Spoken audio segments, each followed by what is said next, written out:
All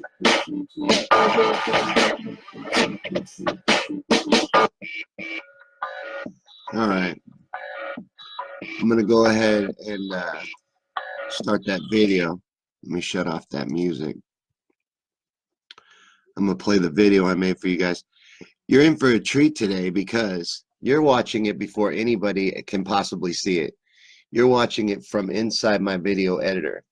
So I haven't even saved this yet. I haven't uploaded it yet to YouTube or nothing. Usually I've got it uploaded already before I start one of these. But I was 5 minutes late as it is, and I just finished it. So let me enlarge it. Welcome back to Conspiracy Theories and Chill. In this episode, we're going to talk about Operation Northwoods.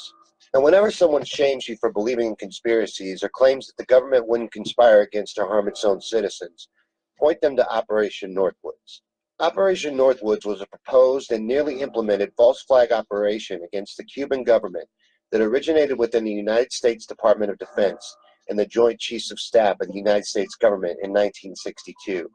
The proposals within the plan called for the CIA and other U.S. government operatives to commit acts of terrorism against American targets and civilians, to then blame those acts on the Cubans to use them to justify military action against Cuba. The plans in the document included the assassination of Cuban leaders, the sinking of boats full of Cuban refugees on the high seas, hijacking American commercial planes and blowing them up over the ocean, blowing up a U.S. ship, as well as orchestrating violent acts of terrorism in several U.S. cities. These plans made it all the way through our government to the desk of then-President John F. Kennedy, who thankfully put an end to it once he saw them. But JFK was our last real president, and we all know what happened to him for standing up to the establishment and deep state. But just think of how many times a plan like this has gone through and been approved and carried out. It's like seeing one cockroach. This is just the one that got out, the one we got to see. And it's proof that there are more plans out there just like Operation Northwoods that have been carried out without our knowledge. It's also proof that as much as you may like to believe otherwise, our military and government is very capable of planning to harm their own citizens if it suits their purposes. Operation Northwoods is proof that you cannot trust the government to tell you the truth, and especially not in times of war. Our government will lie, cheat, and steal to stay at war. Examples include Iraq having weapons of mass destruction, the Gulf of Tonkin incident, and the current war on terror, which was kicked off by the false flag attacks of 9/11. Now, I'd just like to add that I encourage you to go and look up Operation Northwoods for yourself. Don't just take my word for it. Go and see for yourself, because it's real, and it's important for you to know that it's real. It's important for us to understand that the military-industrial complex is an insatiable beast with an unlimited appetite for war, and they are willing to lie, create false events, or even harm U.S. citizens to stay at war. President Eisenhower tried to warn us about the military-industrial complex in his farewell address. Ladies and gentlemen, the President of the United States. Good evening, my fellow Americans. We now stand 10 years past the midpoint of a century that has witnessed 4 major wars among great nations.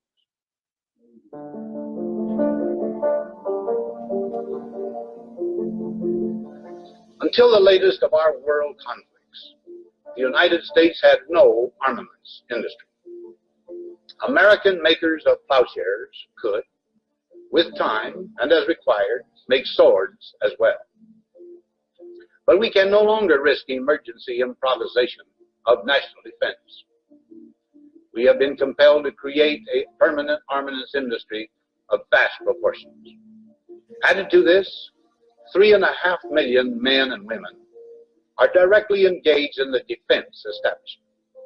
Now, this conjunction of an immense military establishment and a large arms industry is new in the American experience. The total influence, economic, political, even spiritual, is felt in every city, every state house, every office of the federal government. We recognize the imperative need for this development, yet we must not fail to comprehend its grave implications. Our toil, resources, and livelihood are all involved. So is the very structure of our society. In the councils of government, we must guard against the acquisition of unwarranted influence, whether sought or unsought, by the military-industrial complex.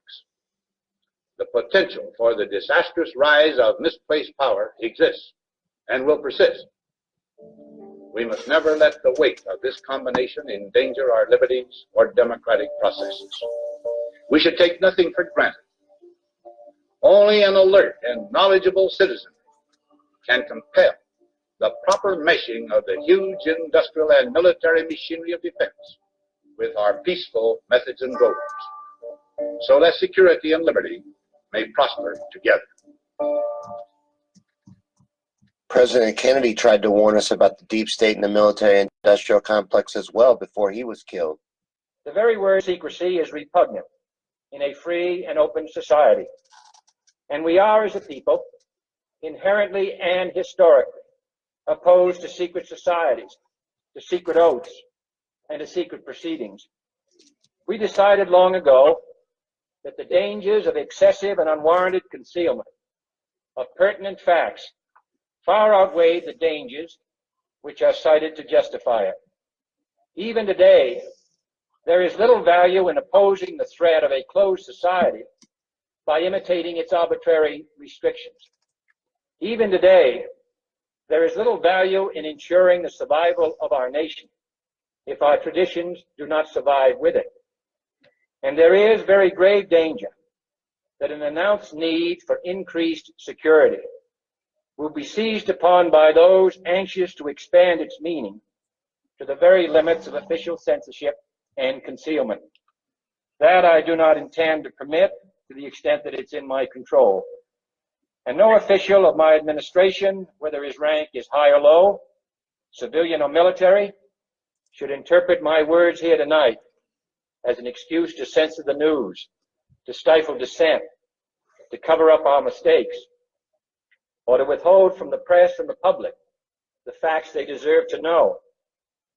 For we are opposed around the world by a monolithic and ruthless conspiracy that relies primarily on covert means for expanding its sphere of influence, on infiltration instead of invasion, on subversion instead of elections, on intimidation instead of free choice, on guerrillas by night instead of armies by day. It is a system which has conscripted vast human and material resources, highly efficient machine that combines military, diplomatic, intelligence, economic, scientific, and political operations. Its preparations are concealed, not published.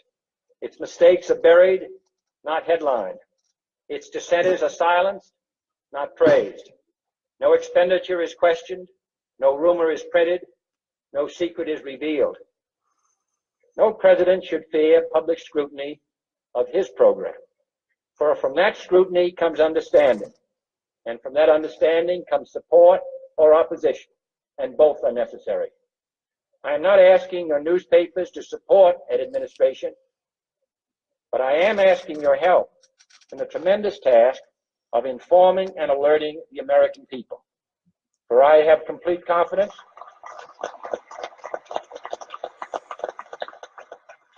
in the response and dedication of our citizens whenever they are fully informed. I not only could not stifle controversy among your readers, I welcome it. This administration intends to be candid about its errors. For as a wise man once said, an error doesn't become a mistake until you refuse to correct it. You just can't say it much more clearly. 2 presidents warned us on live television, and decades have gone by since, and it's only gotten worse. And unfortunately, until people wake up to the truth, it will only get worse. So share this video and help inform people about Operation Northwoods and the military-industrial complex's hold on our society. Help people to see that they can't just trust the media and government on faith. They need to inform themselves, because we live in an age of propaganda and lies. To ignore the past dooms you to repeat it. So help spread the truth to fight back against the lies. Thanks for watching Conspiracy Theories and Chill. Remember to like, share, and subscribe, and we'll see you next time right here. All right, that was the video.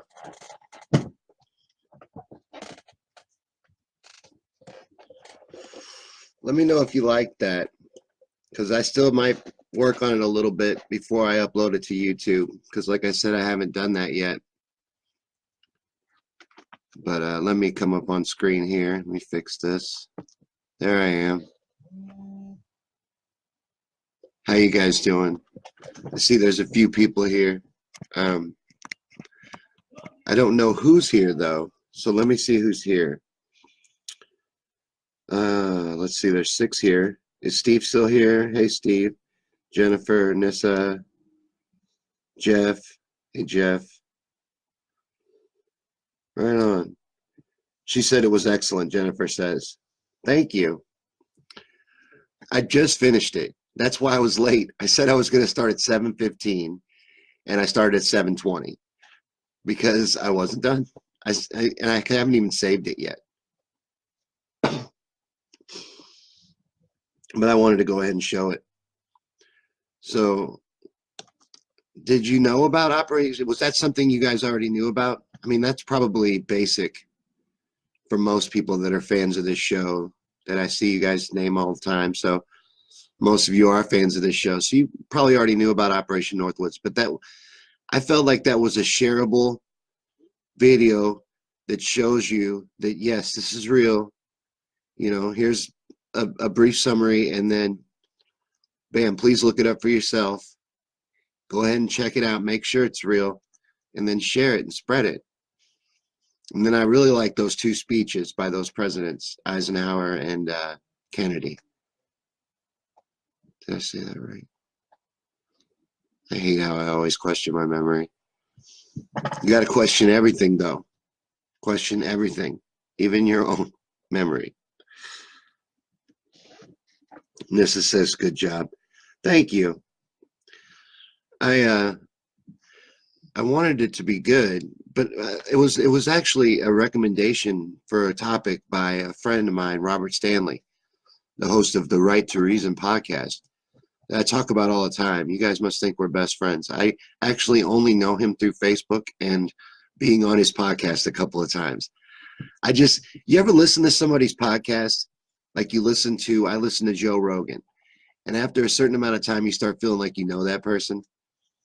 Well, we're at least Facebook friends. Anyways, what was I saying? Oh, he's the one that brought up to use that as a topic, Operation Northwoods. And I started just to make an Operation Northwoods video, and I was just like, no, there's so much more to it than this. Like, this is just the tip of the iceberg. Like, this exists. Yes, look this up. This will show you that, yes, the government will plan to do things like this. They will plan terrorism against their own people. It's on record. It's right here, and it's unclassified document. You can read it for yourself. And it would have happened if it wasn't for JFK. It made it all the way to the desk of the president, all the way through every branch of the military, all the way through the Department of Defense, all the way through the Joint Chiefs of Staff, all the way to the desk of the president. They were ready to go. All they needed was him to sign off, and he lost his shit. And he wanted to disband the CIA and break them into 1,000 pieces. And we all know what ended up happening to President Kennedy. And I talked about it in the video. I didn't want to get into it. I thought about showing a Zapruder clip, but I was like, no, I don't want to beat that dead horse. I think we've seen that enough.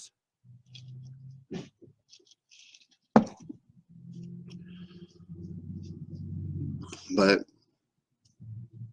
I mean, and right after that speech, that speech that I played in the video was what, like 2 weeks before he was killed? I don't know the exact frame of time, but very, very recent before he was killed. That and this whole wanting to disband the CIA and the whole not wanting to go along with the Vietnam War. And there was a lot of reasons why they wanted Kennedy out of the way.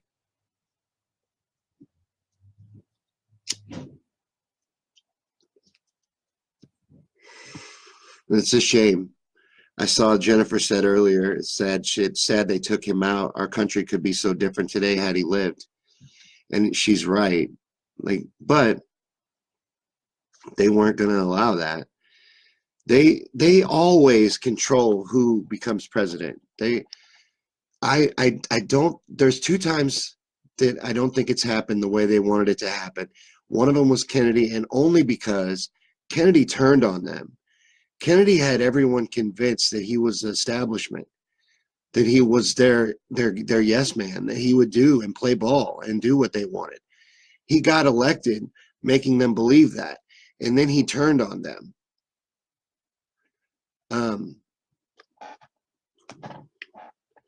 He started doing things opposite of what they believed that he was going to do, what he had led them to believe he was going to do.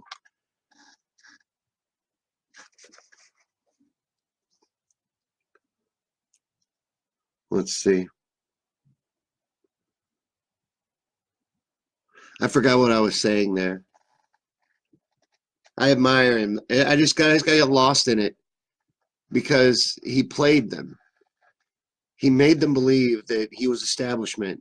And when he got in there, him and his brother had this whole plan. They were going to bring down crime syndicates.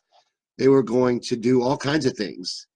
You know, his brother did accomplish a lot in that before he was killed, but as far as crime syndicates go, but they had a lot of big plans. And he knew that when he was raising money for his campaign. He knew that when he was getting support to get elected. And then once he got elected, he turned on them, and they realized that they had unleashed a disaster. And the other person, oh, I remember what I was saying now. The other person that I think wasn't supposed to become president was Donald Trump. But I think they reined him in. I don't think he poses any threat to them at all. But Hillary was their choice. I think Hillary was the establishment choice, and that's who was supposed to become president. I think that's why the mainstream media has gone so nuts. And I think that's where Russiagate came from, is because they feel like they have to explain how this happened, because all along they're telling you that Hillary is 15, 20 points ahead in the polls. And then you find out, nope, she's getting her ass whipped in the electoral college. People love to say she won the popular vote.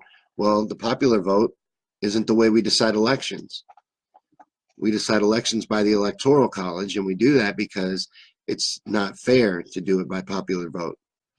I see a lot of people want to abolish the electoral college every time they don't get their way, but there's a reason for it. It's not a completely fair system. Don't get me wrong, our system is rigged, but there's a reason for the electoral college, and she didn't win the electoral college, and she knows the game. Hillary Clinton's a lifelong politician. She knows the game. She knows she didn't campaign well. She knows she didn't hit states she should have hit. She felt like it was going to be given to her because the media was going to convince everybody to vote for her. And they did too good of a job of convincing people that they didn't need to vote for her. They didn't scare people enough that they needed to vote for her. They made it look like, oh, it's ridiculous. Trump has no chance of beating her, when they knew damn well and good that Trump did have a chance of beating her. They know they rigged those polls. Hey, Roseanne. Hey, Helen.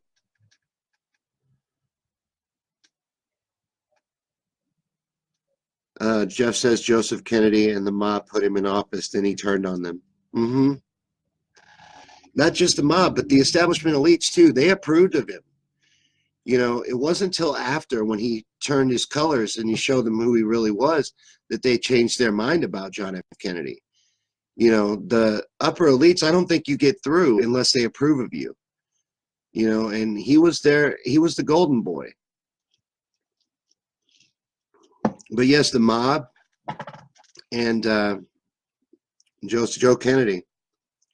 And that's dirty money too. A lot of that came from Prohibition. And he was probably way into the mob, connected at least tied in with that group in that circle in the crime syndicate. A lot of dirty money in the Kennedy family, but Robert and John were honest. And they had a whole plan worked out that they wanted to accomplish. So yeah, a lot of things would have been different had he not been killed. It's a shame that they just wouldn't allow that. Just like, you know, a lot of people are like, oh, Bernie should have ran.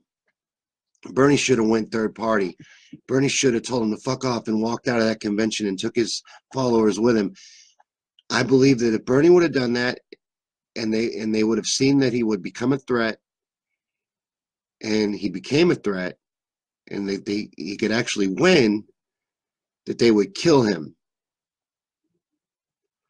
I believe that's what they do. That's what they always do.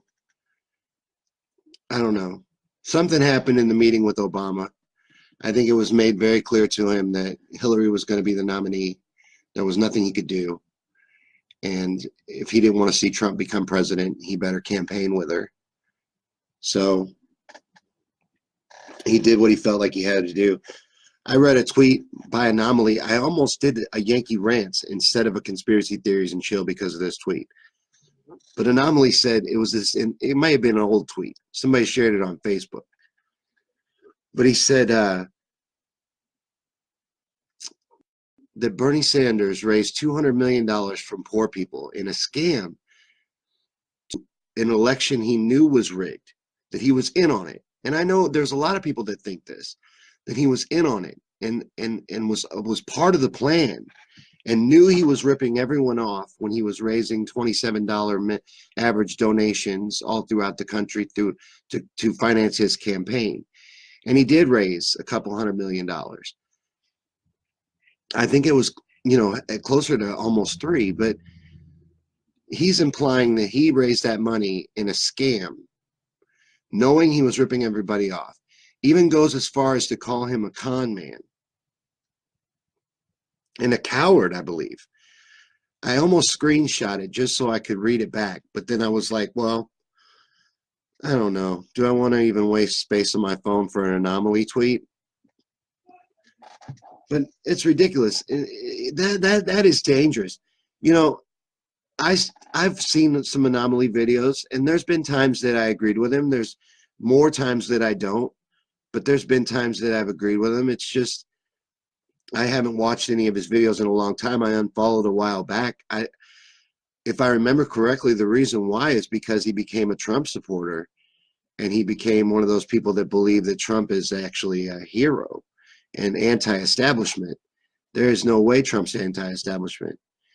And I've said before, the reason why I think that is because he still has the same amount of holes in his head that he did when he became president.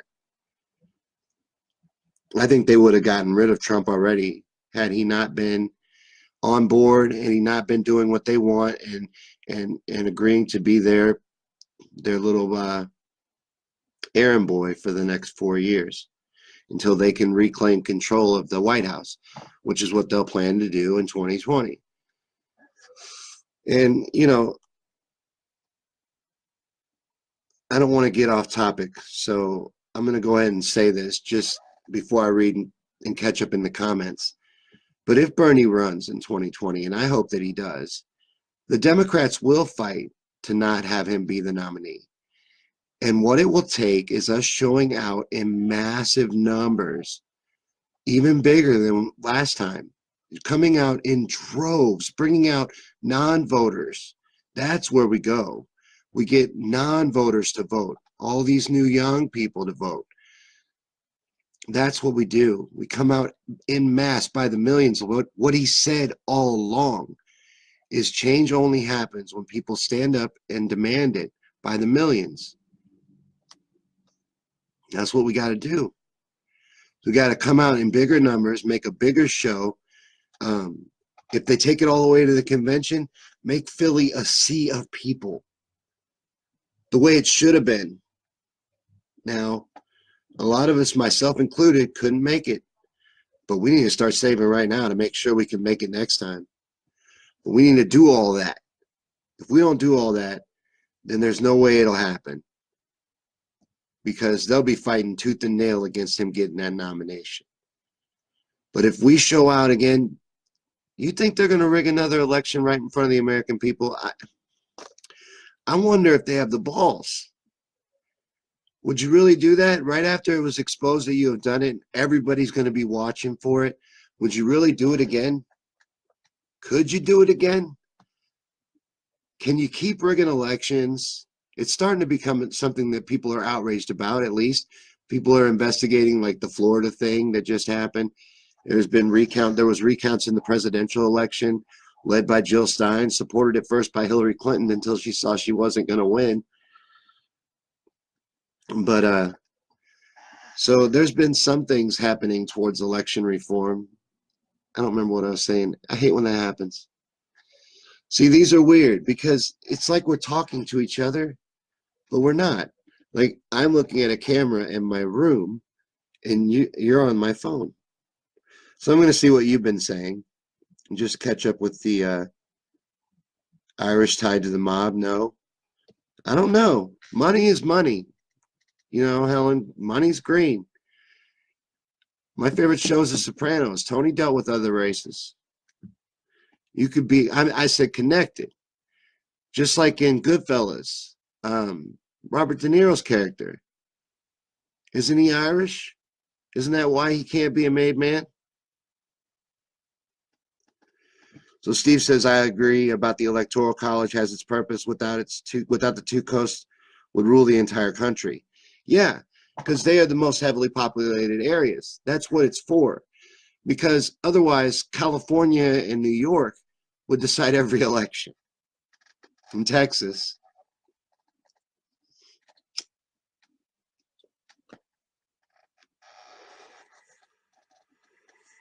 Oh, Jennifer says she doesn't think that's true about Bernie. I don't either. I don't agree. I think that he was told at a certain point how it was going to be. I believe it was Obama that did it because that's when I saw a change in him. He started acting different after the meeting with Obama. So that's when I believe something was said to him or it was made clear to him that this is the way it's going to be. And from that point forward, he seemed like a man doing what he was being forced to do because what he was compelled to do, what he had promised to do, what he felt was right, the only thing he could do, because I think he understands what would happen if he was to cross the establishment and become a problem and go run third party. I think we all know what would happen to him.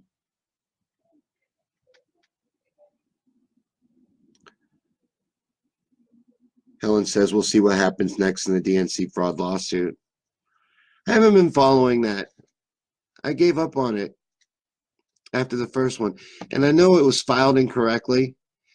Is this case even still being handled by the Becks? I don't think it is. It's not, is it?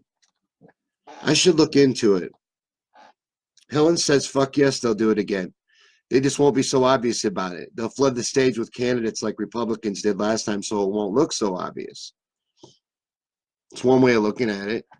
They could do that. And I think you're right. I think they will do that. I think they'll at least have 5 or 6, if not more, if not double digits, if not exactly like the Republicans. But I think they'll at least have 5 or 6.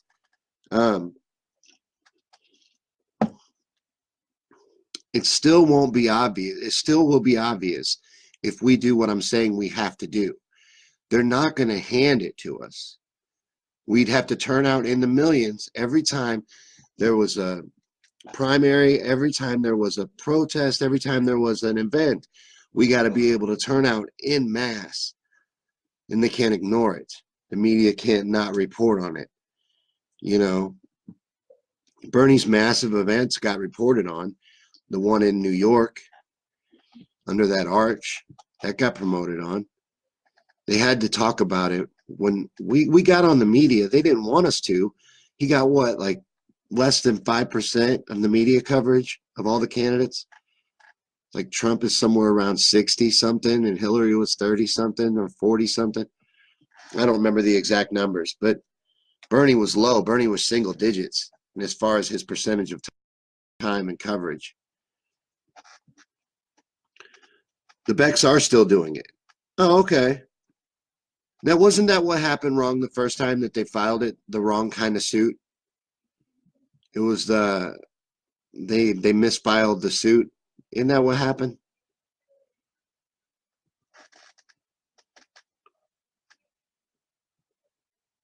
Let's see. Jeff says they treat rigging like a bodily function. Flush and repeat. But it's been getting so much more exposure. I think it would be so much harder to do. You know, could be naive. The average person might still put up with it. And that's who we need to convince. We're already convinced. We need to get the average person on board with us.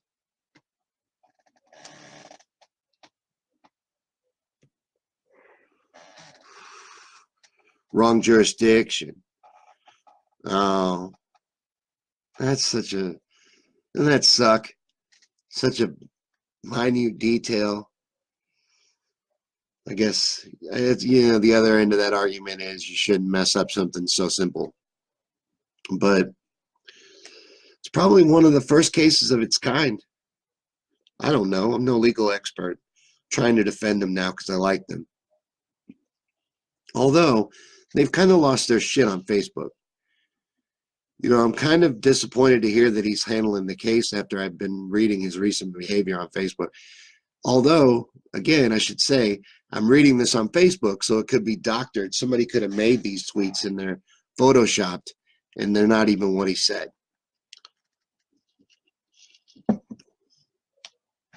And I hope that's what it is, that they're just doctored tweets. But if they're real tweets, you know, I follow him. He said some, unless he's not really him on Facebook, somebody could be acting like they're Jared Beck. But he said some crazy stuff. His wife is funny. Like, she used to wear the tinfoil hats. I don't know if she still does that. She's funny. Steve says it got delayed last time. Some judge recused him or something. Fairly common mistake. Oh, Jennifer says a fairly common mistake. And Jennifer also brought up he could run green this go round. He won't. I really don't believe he will. I think he'll run as a Democrat. I think that Bernie believes that there's only two paths to the presidency, Republican and Democrat. And he's not wrong. There's not three parties in this country. We're not there yet. You know, they would bury him. I think they would have to make it obvious at that point. If he went third party, if he went green, they would have to make it obvious at that point, because they would have to crush us. The media would at least ignore us completely, bury us, paint him as a crazy person. Crybaby socialist Sanders. They would bury Bernie.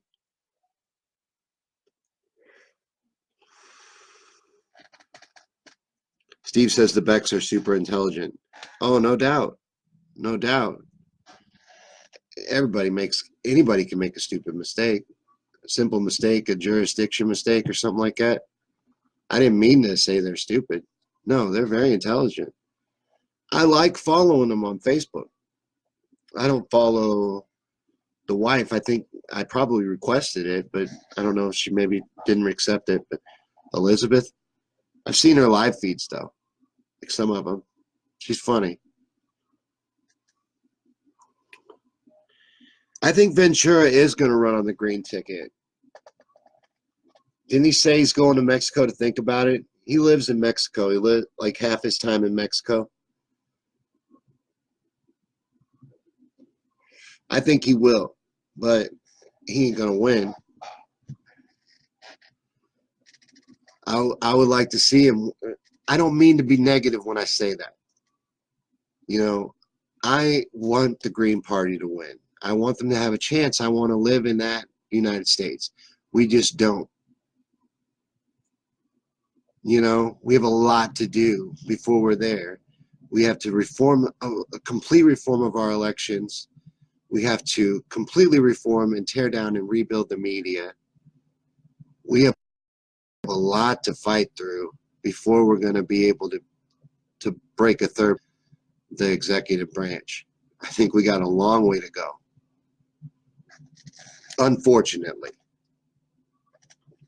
You know, if life were fair, it wouldn't be that way. But as we all know, life is not fair.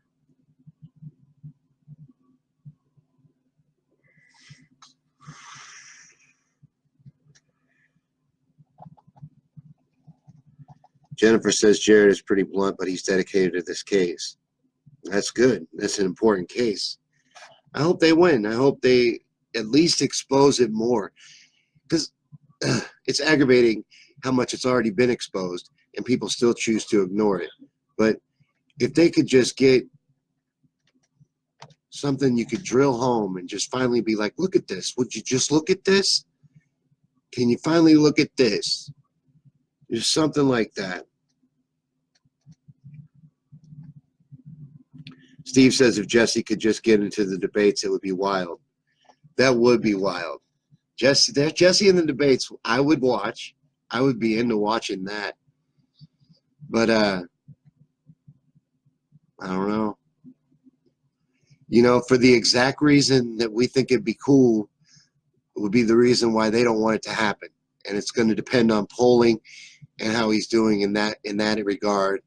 And the media, unfortunately, is in control of the polls and can manipulate them. And as we all know, they do. So if he's never polling over whatever percent, then he won't be able to get onto the debates. So it's a rigged system, and it's rigged up to two parties. You know, they own and control it at this point. Until we get election reform and get control back over the reins, I think we're stuck with the way it is. I think Bernie's right, and the only way is through the Democratic Party. I think he wants to do it the honest way and get to the presidency the honest way. I'm honestly scared for the man, honestly. If he runs and he wins, every day I go to sleep, I will worry that they're going to kill that man. If they allow him to be president, I would be shocked. But I would worry all the time. I would worry endlessly. Like, I almost, you know, it's in a selfish way sometimes think, oh my God, I don't even want it to happen, because I would be a nervous wreck. I would have to raise my anxiety medication if Bernie Sanders became president. Rose says they got a stranglehold on us. Yes, they do. Yes, they do. And they got it because they keep so many people ignorant and asleep. If we could just wake more people up and get our numbers up, that's what we need, is our numbers up. We can fight back better. But we can't fight without using our numbers. Our numbers are our only strength. That's what we have. That's our power. And that's why they've always been since the beginning of time, tried to make sure that people never realize that power, that the citizenship never realizes that power. They keep you divided and distracted so that you don't. Because they don't want that. You know, an informed population is the last thing that they want. They want us sedated and dumbed down and too busy to think about anything deeper than their everyday life and their everyday worries. Too busy to concern themselves with anything that they may consider frivolous, or they may consider, well, there's people that get paid to think about that stuff for me. And I watch them at 6:00 p.m. and they tell me everything that I need to know. And they feel like that's the way it should be, and that maybe it is that maybe that is the way it should be. It's the way it once was, but it's not the way it is anymore. Jennifer says, but we will never have power in the Democratic Party. Well, I don't know that that's true. We got them to change a lot of their platform last time. And, you know, I know that that's just platitudes until they actually did something with it. But I think they're realizing slowly over time, as you're seeing more corporate Dems like Barack Obama come out in support of Medicare for all, I think they're starting to show their hand, that they're realizing they're going to have to give us something. They may not give us Bernie Sanders, but I think they're starting to realize they're going to have to give the people something, that the people are rising up. That's one of the reasons they got Trump. We're not all of the reason they got Trump. They got Trump because people are getting pissed. You know, it's just some of us are smart enough to know our enemies and to pick our allies better. And some of us just latched on to the guy who was an establishment. They just decided, Donald Trump's not establishment. He ain't like them. He ain't like you either. But they didn't care. He wasn't them. He was a businessman, as far as anybody knows. That's what he says he is on TV.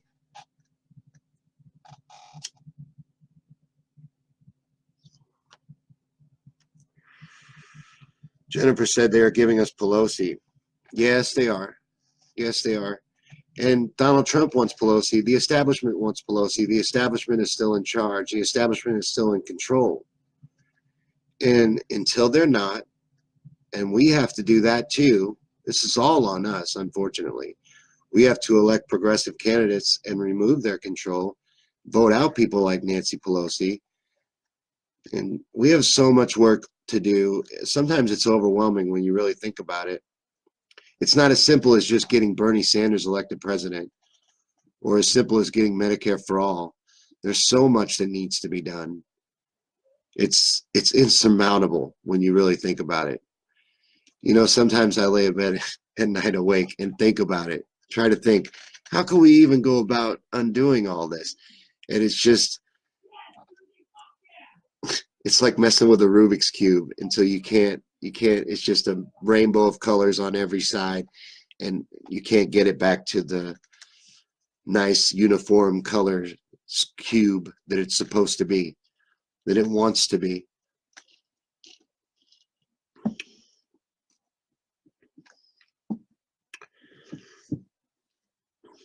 Jeff says progressive leadership at the local and state level is how we begin to break the stranglehold, and it is happening.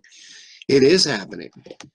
And a lot of, excuse me, a lot of Bernie-crats won their elections, and our revolution candidates won their elections. And that is a good thing. You know, I still want to debate Sarah Friels over how our revolution is a bad thing. I would love to do that if anybody wants to put me in contact with her. I'm trying to set up a debate. I was trying to get this guy the other day to debate me over Q, and he still might. He hasn't answered me yet. But I look forward to hearing from him too, because I got a moderator lined up and I want to debate.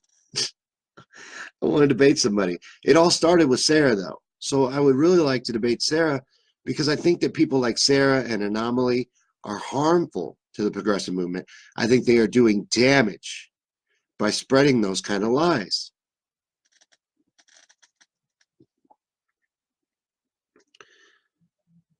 Rose says that she doesn't think we can vote our way out of this mess. She may be right, and then what? Will we revolt? Because that's what it would take, other than voting your way out of this, which is the only way to do it peacefully. What else would we do? I don't think we'll ever revolt. And if we did, have you ever seen the U.S. military? I mean, it's pretty impressive. You know, we can kind of police the entire world with it. I don't think we got a shot against that. I don't care how many AR-15s you have in your closet.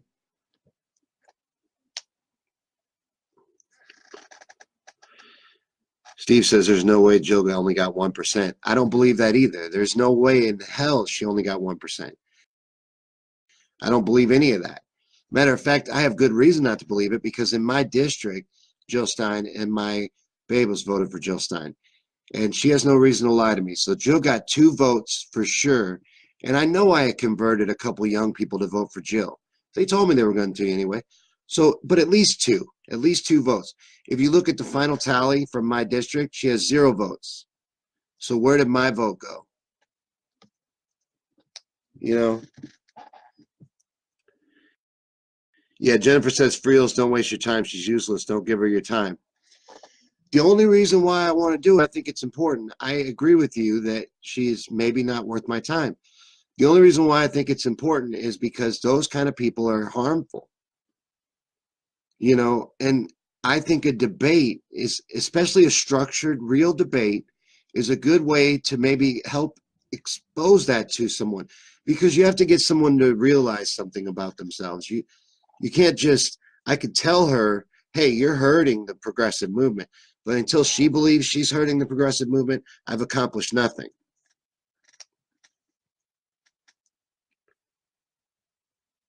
Steve says everybody around here voted for her. Rose says Sarah Friels doesn't seem professional to me. Oh, no. No, she's not. She's not. She does have a large number of followers. And I just, not in any way like Anomaly. I would much rather debate Anomaly. If anyone could line that up, that would help me get me more exposure. But I think I'm just itching for a debate. Would you guys rather see the Q debate? Should I push this guy a little harder? He is a fervent believer in Q, the QAnon, where Trump's a hero and he's going to bring down the pedophile rings and there's going to be mass arrests and it's going to blow us away, and Trump's leaking information to the public through a classified source on whatever, Reddit or wherever the Q drops their info drops. I don't know what you even call it, but he fervently believes in Q, and he's a pretty intelligent guy. He seems intelligent anyway.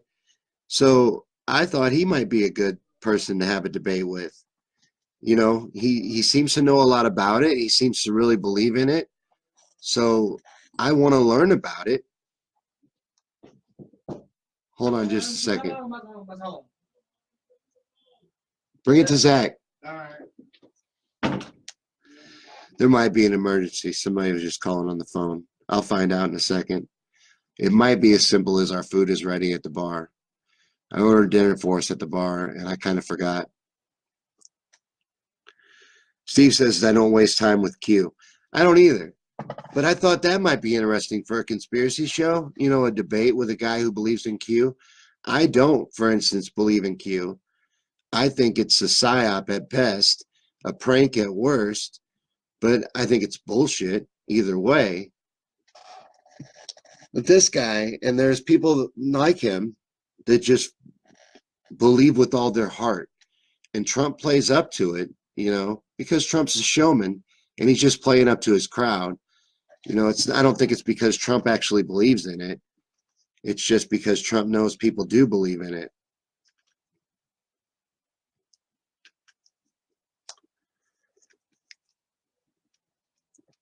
Jennifer says that's just going to take you down a rabbit hole. Most of us already know Q is shady.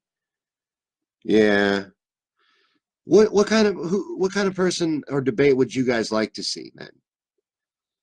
What should I be seeking out? What topic would you like to see debated? 9/11? Should I find someone that doesn't believe in 9/11 to maybe have a debate with? Because I feel like someone's asked me to do that already and I got something lined up and there's a reason why I can't do that. But if there's not, would you like to see that or some other topic?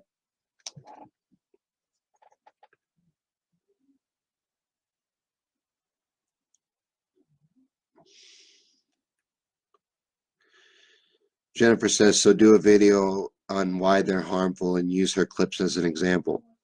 That's a good idea. Jeff says you could crush Anomaly in debate with just a little reasoning. He has a shaky foundation. Yeah, I think you're right, especially because I kind of liked him. I didn't fully like him. I get bored, and I'd rather listen to people talk. Like I like listening to the Joe Rogan podcast. I like Right to Reason. I like, different podcasts. I like to listen to that or stand-up comedy, things like that. I'm just into listening to people talk. I like the Howard Stern show, or most of the time, not all the time either. I'm with that. Like that with a lot of things that I like. I don't always like them.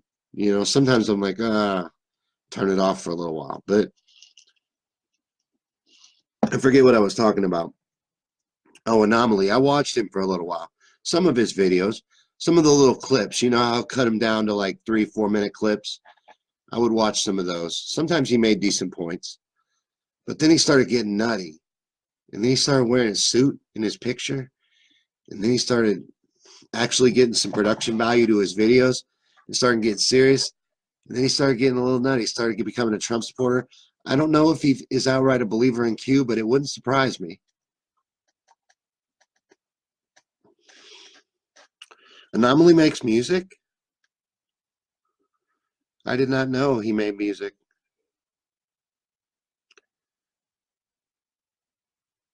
Jennifer says to add in the video stuff the Q follower posted. Steve quit watching Anomaly. So did I. So did Rose.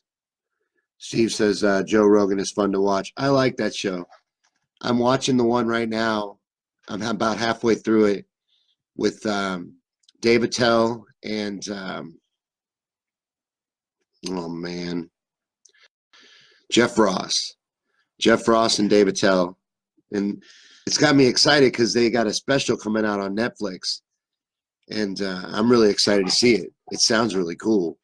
But check out that episode of Joe Rogan Experience. You can watch it with me. I'm about halfway through it. I'm going to watch it later on, probably before bed. But Jeff says Anomaly's a rapper. Oh, okay. I'll look it up. I'll see what Anomaly's got. I did not know he was a rapper. Is he successful? Does he have a hit song? Or is he more successful for doing YouTube videos, or is he more successful for his music? Nissa says she watches Joe too. I think Joe has a really good podcast. I like it a lot. There's been a lot of times where he's had really interesting interviews. He's a good interviewer.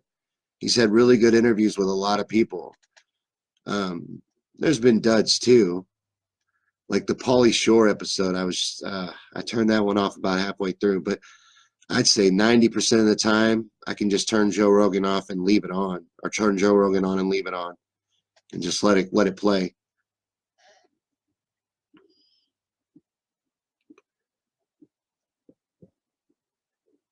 Oh, Jeff says he doesn't know which one he's more famous for. Then it probably is the Facebook videos. We would know. You know what I mean? We know him from Facebook videos. If we knew him from music, then he would be more popular in the music part of it. But Babe was just calling the house because I need to go and pick up dinner. So I've got to run down and get dinner for the kids before I get in trouble, because I should not have done this feed at this time. But thank you guys so much for coming by. This has been Conspiracy Theories and Chill. I hope you had a good time hanging out, and I'll see you on the next video, or the next time I have one of these videos to show you guys. My mouse went to sleep. There we go. Oh, I forgot to say, Baba's got me a new toy. I can use my mouse now. So I have no excuse for why this is so sloppy right now.